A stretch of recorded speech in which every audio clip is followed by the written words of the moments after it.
Hey everyone, Laura here. Tanya here. We've been friends for over a decade and worked together for a long time in call centers as agents, quality analysts, managers, and supervisors. In 2018, we started up this podcast to talk about the batshit bonkers bullshit we see and continue to see in our time at work and at home as consumers.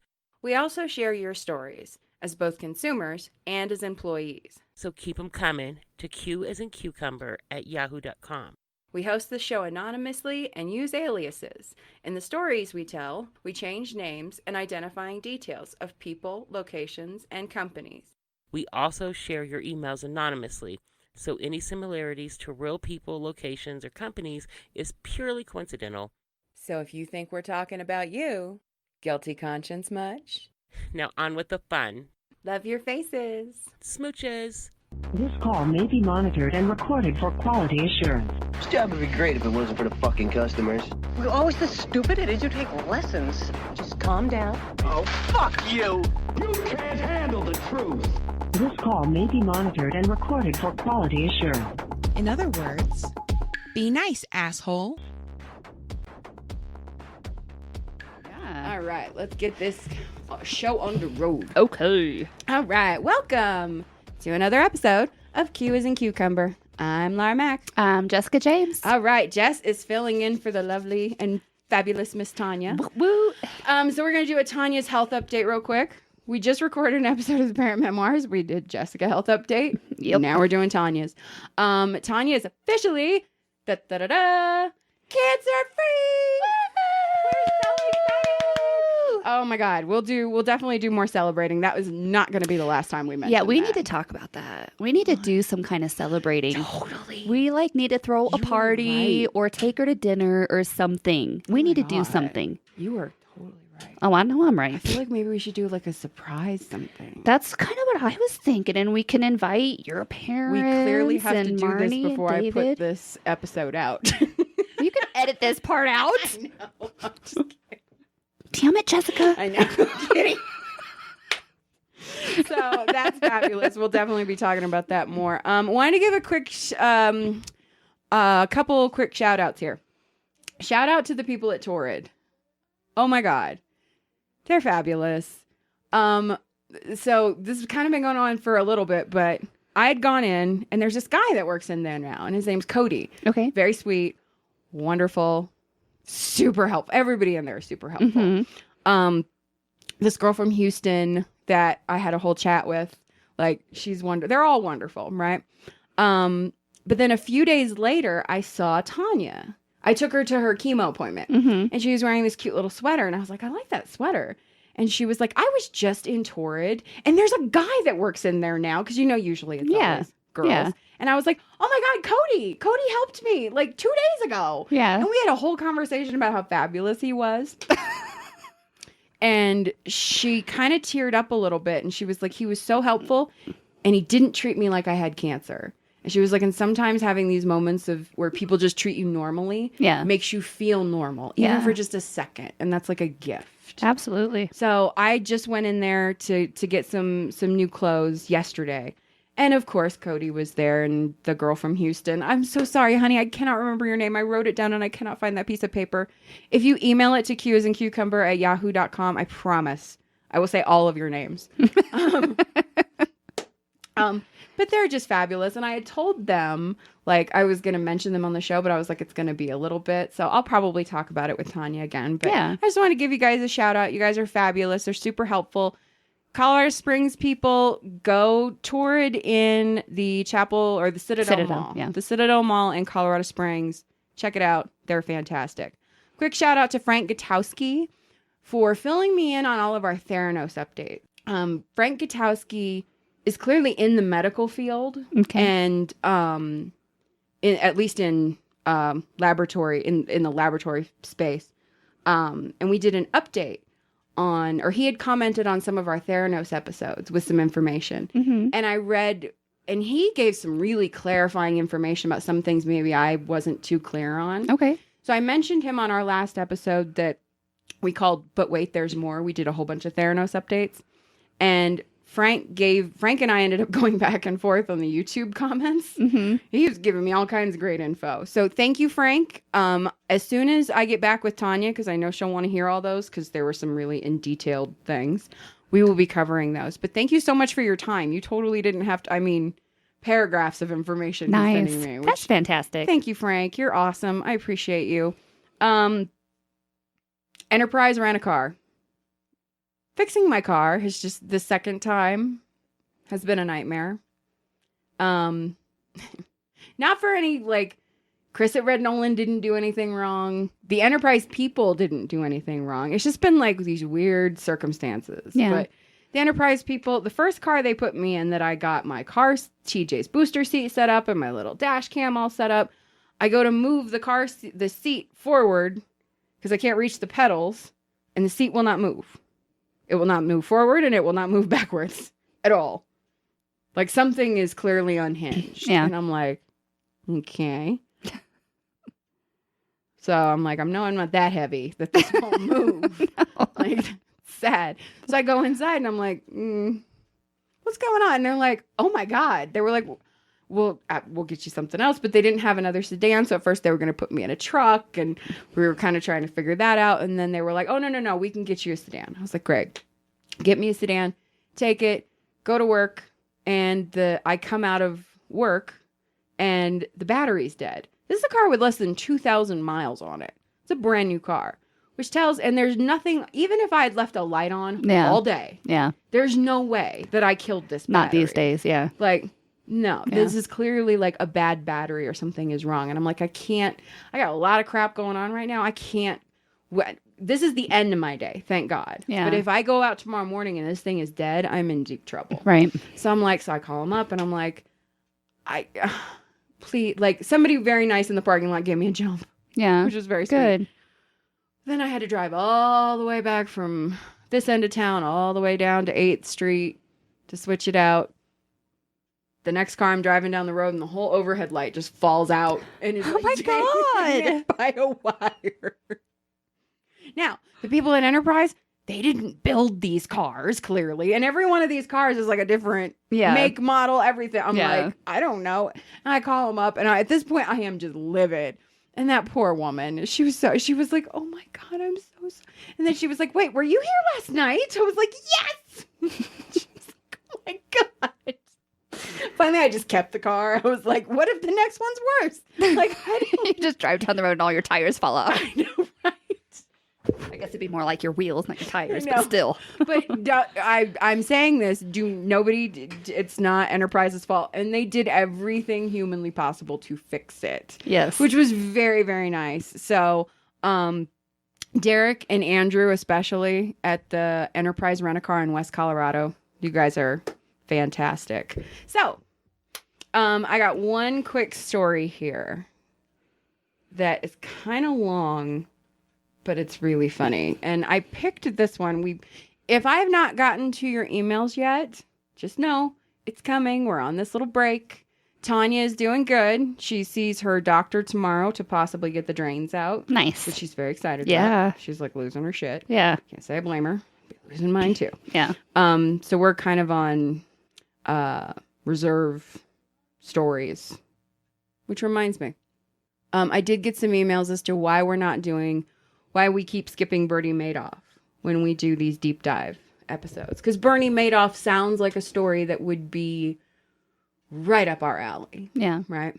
And I had said at one point that we were going to cover Bernie Madoff. Here's a problem. It is a horribly depressing story. I can't make it funny. I really can't. Yeah. And I'm sorry, this is not a serious, straightforward podcast of like presenting you the information. If you want to read The Wizard of Lies, feel free. Watch the movie. I call it a documentary like an idiot. Like, Robert De Niro's Bernie Madoff, right? No, idiot.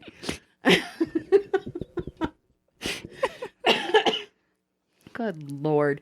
It's one of the most, like, there's nothing in that story. It is awful. So all the way around. Like Enron, some of the crap those Enron folks did was fucking hilarious. Yeah. Like Bernie Madoff, it's just awful. He scammed everybody. I mean, people woke up one morning millionaires and that afternoon got a fax saying, by the way, you're all wiped out. Like, it was awful. And his spoilers, by the way, for a few minutes, one of his sons killed himself and the other one died of cancer. Like, because he involved them. They didn't know. I truly believe they did not know. He involved his brother, too. Like, what the fuck? Yeah. What? There's nothing. It's kind of horrifying. It is a horrifying story. Like, when you see the surface of that story, like, really, you named the guy who stole people's money Madoff? Really? He made off with their money? Really? If you were writing that story, your editor would be like, really? It's a little on the nose, don't you think? Yeah. Like, so on one hand, there's like this level, the surface level, it's kind of funny. Right. When you actually start digging into it, it is not funny. Yeah. And I know Enron, don't get me wrong, all these stories where people lost their life savings are tragic. But there's just nothing there. So I really don't think we're ever going to cover Madoff, just so y'all know. So Keep asking about it, is but- there another podcast that maybe that query could be sent to by customers asking for that story to be covered? That is a good question. I don't know. Okay. I'd have to look. That's a good question. So, I'm wondering if there is another podcast out there where somebody maybe talked about it and did like a deep, because we're by no means the first people to do deep dives into stuff like this. well, So, yeah, but maybe there's another one out there. Maybe Yeah. I have to look. Yeah. I'm definitely going to look at that. Sorry, that was my little that's okay. reminder note just jumped out to me. All right. So this is from Carrie L. From Pennsylvania. And she titled the email, "No person at all would be better." She says, as the lead customer service associate, I am responsible for training new customer service associates as they're hired on. One woman, not some airhead teen, but a woman in her 40s,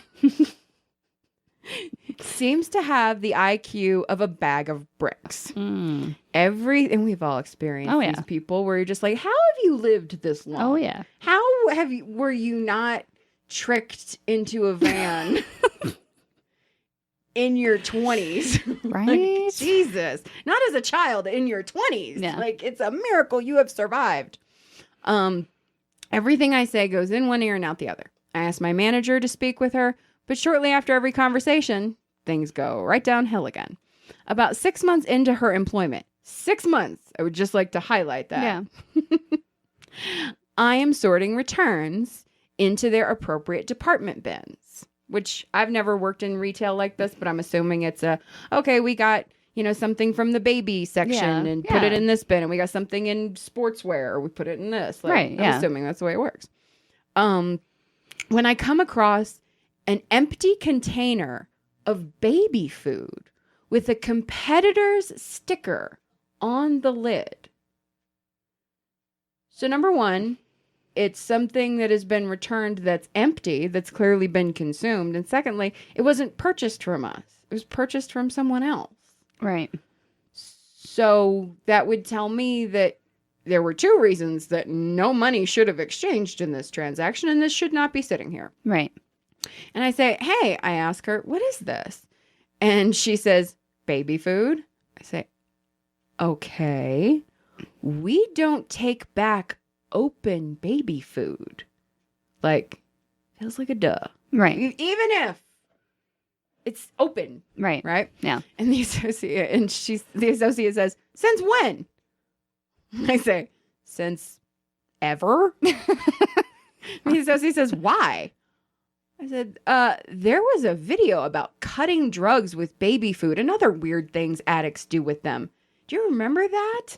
Like, we show this video. Like, hello? And the associate says, oh, yeah, but this one was empty, so there couldn't be drugs in it. Oh, my God. And she laughs. And I say, no, it wasn't about leaving drugs in the baby food. It was, never mind. Okay. Regardless of why the customer purchased the baby food, they used all of it, and you gave them their money back. And the associate goes, oh, shrugs and walks away. I follow her and I say, It also has a competitor sticker on the lid, which means not only did we lose money, we kind of lost money twice in a weird way. And the associate says, oh, yeah, I saw that. God. I take a deep breath and I said, and you let them return it because... And the associate says, well, she said she took it to the competitor, but they needed the receipt to give her money back. But she'd already thrown it away. I told her we didn't need one. Oh, my God. With a proud smile, she said this. I say, any food product needs a receipt. We don't take back open baby food. We don't take back items with stickers from our competitors. And we definitely don't take things back customers admit they bought from other stores. And the associate says, oh, I didn't know that. I'm trying not to yell at her. And I say, okay, that was all part of your initial training. Please be more careful with your returns. I went to management and begged them to do something about her. But they basically told me that any person at the desk is better than no person at all. I quit the day we both applied for a loss prevention position, and she got it. Are you kidding me? Oh my goodness. That is so unfortunate for so many reasons. Carrie. Dear sweetheart, I'm very sorry. And if I could give you a job, I would. I'm so sorry. I genuinely don't know. Like, that was just the whole email when I got, that was the surprise M. Night Shyamalan twist there at the end that I did not see coming at the bottom of that email. I thought it was going to be like, yeah, and she's super stupid. Ha ha. And then we all just go on with life. Now I'm truly disturbed because I really want to know. By the way, Carrie, can you let me know what store this was so I can never go in there? Because now I'm scared. Like, well, either that or we could just go steal a bunch of shit and then return it and get our money back. Oh, there's an idea. Another thing I'll cut out of this episode. Oh my God. Now here's the thing. I'm going to tag this up and then we'll wrap this up. But this made me think of, let's just call her Cameron. Cameron was my boss for a period of time when I was on the Cal side. This dipshit. There's no way we have gotten to this many episodes in this show when I have not talked about this idiot. But I will recap. The first time I met her in person, she had landed and they had told me, like, when she gets here, she's going to call you. You just need to go out and sign for her and blah, blah, blah. I'm like, okay, that's fine. No problem. Because she didn't have an on-site badge. Okay. Call me. I walk out. And if you remember, I think this was like 2011-ish, 12-ish. I think our contract was up for renewal. And there was a lot of because it was a 5-year contract when we were initially sold. And I think it was around the time it was starting to come up because we were sold in 2008. Mm-hmm. Something like that. I can't remember. Maybe those contract negotiations. There was something that was making us all nervous about our jobs. Well, I walk out. And first of all, she sounds like Fran Drescher, but like the nanny. Kids out there, if you don't know who the nanny is and Fran Drescher, Google it. I'm annoyed that you don't know who that is. So, but basically what she sounds like if Fran Drescher was born into the Kardashian family. She's like, oh my God, did you hear?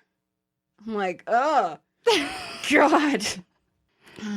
And I knew what she sounded like because I had talked to her on the phone, but seeing a face in person and it was just like, oh God.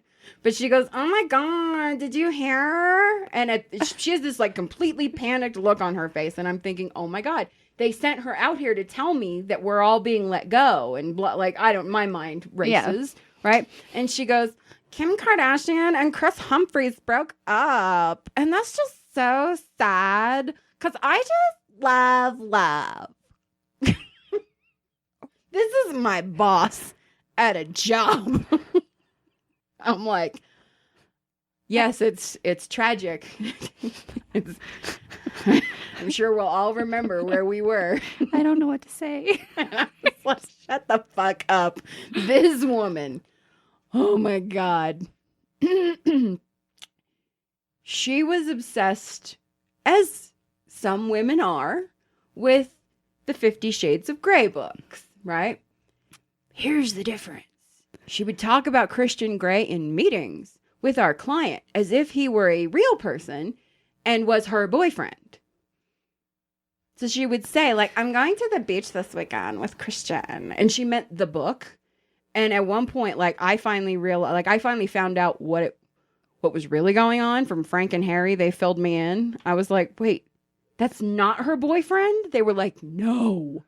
So in meetings, you need to help, like, distract when she starts going on this tangent. And sure as fuck, one meeting with the client, she was talking about Christian a whole bunch. She left the room, and one of our client liaisons was like, so does anybody know how long her and Christian have been going out? Like, why aren't they married yet? I mean, they clearly seem super close.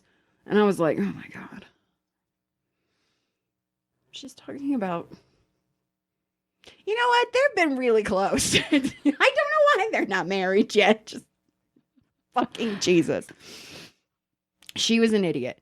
And she knew how to do nothing. And she would say stuff at times that you were just like, really? Like disputes. Client scores a call one way, I review it, and it's not scored properly per their guidelines. Mm-hmm.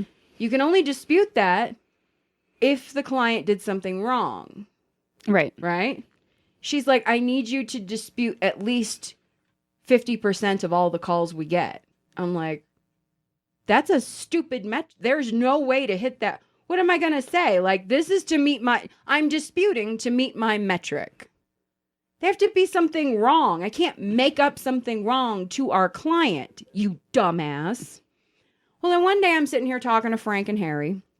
They're at my desk about something. And they were kind of talking, and I'm like trying to finish up this report that she had assigned to me to complete this report and send it back to her every week, right? Mm-hmm. Finishing up this report. And they're talking, and I'm like, guys, I love you guys to death, and this is a really fascinating conversation, because for the most part, they're talking to each other. Right, yeah. Right? I'm like, but I really got to get this done, and this blah, blah, blah report. And Frank is like, why are you doing that report? I'm like, I do this, and I'm literally not even looking at him. I'm still clicking around and typing, and I'm like, I do this report every week. Why? And all of a sudden, I feel the tension over here to the right of me. And I'm like, why is that bad? Should I not be doing this report? Because at a certain point, I'm thinking, oh, are you going to take work off my plate? Like, I'm just more excited about that. Right? Than anything else. Too goddamn busy. And the two of them flip the fuck out. And they go like barreling like away from my desk. And I'm like, something just happened. Right? I don't know what. Like, their hair on fire. And I'm like, okay, this report can wait now. I need to know what the fuck. So I go chasing after him. And they're in a conference room already, and they're yelling. And they're yelling at each other. Like, more like that yelling of like, can you fucking believe it? Yeah, no, yeah. I can't. Yeah. And I'm like, hi, knock, knock. What the fuck? Right? Walk in, and they're like, shut the door. And basically what they told me was they found out that she had been making them, like, assigning them stuff as... She wasn't their boss, but she had manipulated things to make it so that they had to complete these tasks, right? Mm-hmm. And send the information to her. And then she was sending it over to the client. Like she did it.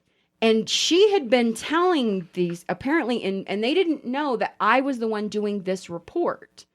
They had just recently found out she'd been doing this with them, mm-hmm. and she'd gotten in trouble. But now they're like, wait a minute. She's been in these meetings going, well, I put together this data, and I did this, and I did that. And they're like, wait a minute. Laura's been doing this whole time? So now they're like, it's triggered them. Right. They're at like an 11, right? Whatever. Nothing really happened. She got in a mild amount of trouble. Nothing really happened. It was like, whatever. One day, Frank... She was moved away from being my boss, thank God. And it was kind of a lateral move. It wasn't a promotion or a demotion. It was just a lateral move. But one day he was like, we were talking about that, and he was like, thank God, at least we don't have to deal with her that much. she's just one of those people that she's only going to stay where she's at because she keeps like when she gets to the next position, she's not going to be able to do well enough to actually go up higher. Right. And I was like, I don't know about that. The next day, they announced her promotion. And I walked over to his desk and I was like, Frank, can you just tell me that I'm never going to lose weight and I'm never going to win the lottery? Because maybe we can make this happen again. And he was like, God damn it, you're going to make me do this. I'm like, I am not leaving your desk. Because you know, Frank did not want to say something that uncomfortable to a woman. He was just like, you're never going to lose weight and you're never going to win the lottery. And I was like, thank you. And I walked away. I was like, you fucker. I hated that bitch. Ooh, I just love. Fuck you. Still raise my, I need to go take a blood pressure pill right now. That woman. All right, Carrie. Thank you. You didn't trigger me. That was not your fault. I appreciate the story. That was really funny. It was. Absolutely. Sad. I agree. Unfortunate. Yes.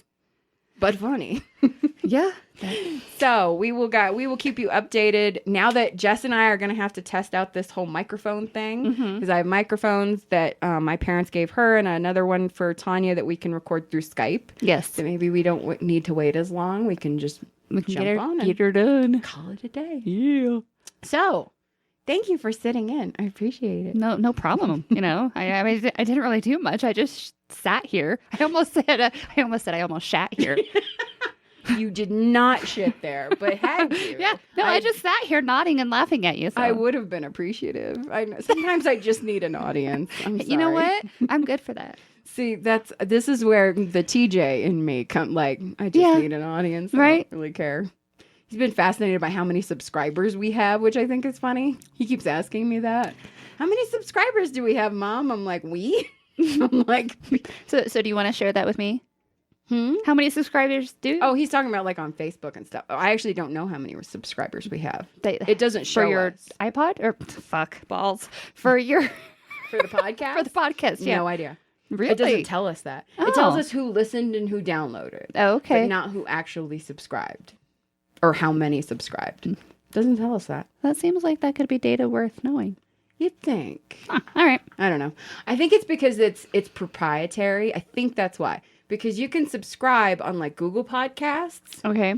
Right? But you could have more subscribers on like SoundCloud. Yeah. But SoundCloud doesn't want anybody to know that more people listen to Google Podcasts than them. Okay. So they don't share specific, they'll share how many listens.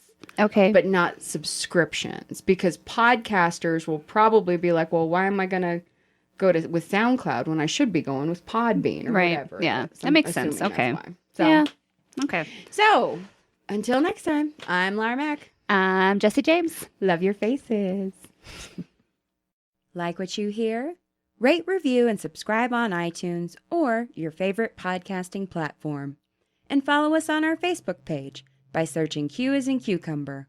You can also follow us on Twitter and Instagram by searching QAIC_Lara, LARA, and QAIC_Tanya, TANYA. Don't forget to check out our other show, hosted by me and Jessica James, called The Parent Memoirs. And we want to hear from you.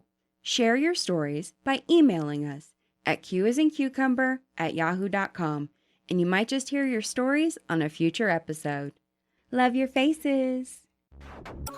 This call may be monitored and recorded for quality assurance.